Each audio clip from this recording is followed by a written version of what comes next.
વડોદરાના કરજણમાં લગ્નની લાલચી દુષ્કર્મનો આરોપ નોંધાયો છે। ગંધારા ગામના અર્જુન રાઠોડિયા પર દુષ્કર્મની ફરિયાદ નોંધાઈ છે। પોક્સો સહિત હેઠળ ગુનો નોંધી આરોપીની શોધખોળ પોલીસે હાથ ધરી છે। વડોદરાના કરજણમાં સગીરાને લગ્નની લાલચ આપી અને ત્યારબાદ તેની ઉપર દુષ્કર્મ આચરવામાં આવ્યું હોવાનું ખુલ્યું છે। ગંધારા ગામના અર્જુન રાઠોડિયા સામે આ ફરિયાદ નોંધાઈ છે। પોલીસે પોક્સો એક્ટ અંતર્ગત અલગ અલગ કલમો ઉમેરી અને ગુનો નોંધી વધુ તપાસ હાથ ધરી છે, તો આરોપીની શોધખોળ પણ પોલીસે હાથ ધરી છે।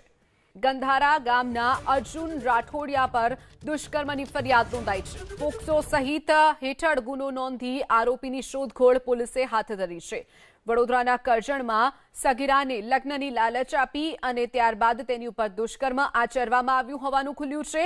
ગંધારા ગામના અર્જુન રાઠોડિયા સામે આ ફરિયાદ નોંધાઈ છે। પોલીસે પોક્સો એક્ટ અંતર્ગત અલગ અલગ કલમો ઉમેરી અને ગુનો નોંધી વધુ તપાસ હાથ ધરી છે, તો આરોપીની શોધખોળ પણ પોલીસે હાથ ધરી છે।